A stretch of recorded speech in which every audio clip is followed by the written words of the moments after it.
sa Nagilian La Union. Bagong bukas na Jollibee guys dito sa Nagilian La Union. Noong December 5, saktong-saktong ang ating pag-uwi dahil wow, meron na palang Jollibee dito sa Nagilian sa may tapat ng Shell. Alright, so makikita na talaga namang ang Nagilian ay nagiging maunlad na. Baka next na is meron na McDo dito after mayroon Jollibee dito sa Nagilian, kasi nga ang laging pinupuntahan na Jollibee dito sa kunwari from Burgos, Nagilian, Baguio ay pumupunta sila sa may Bawang Jollibee. Pero ngayon nandito ng Jollibee sa Nagilian, kaya sa mga taga Bawang, Burgos, dito na tayo sa Jollibee Nagilian. Sa ngayon ay naglilinis sila. Ayan, ang sabi ay start ng kanilang opening mamaya ay 7 ng umaga. Ang oras kasi ngayon ay 6:30 pa lang, kasi nga ang biyahe kanina sa sinakyan namin na quad, parang crab ay Manila 12:30.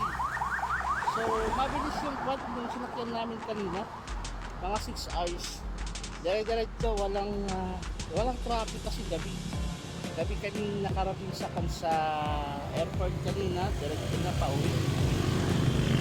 Isip ko na dapat ay uwi na ako sa Burgos, kaso yung sinakyan ko na crab ay sabi hanggang dito lang siya Nagilian, kaya okay lang pa ako na malapit naman na yung sa Burgos. And then tamang tama naman na yun, meron ng Jollibee dito sa Nagilian, kaya antayin natin magbukas and then kakain po tayo dito maya konti. Tikman natin ang Nagilian Jollibee kung gaano kasarap yan, kung gaano kasarap ang kanilang fried chicken. Ayan, na-miss natin ang fried chicken guys. Meron naman sa Macau ang Jollibee sa Macau, pero tignan natin ang luto dito sa Nagilian ng Jollibee chicken roll. Okay, so meron din drive-thru vertical pala, drive-thru vertical sa mga quad.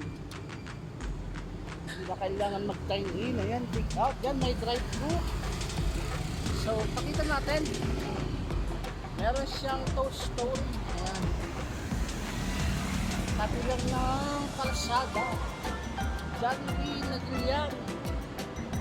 Okay, so hanggang dito na lang guys. Again sa mga hindi pa nakakaalam at dito sa Jollibee Nagilian, pumunta na kayo. Pero dapat 7 o'clock ng umaga open po sila. Okay, hanggang dito na lang. Maraming salamat.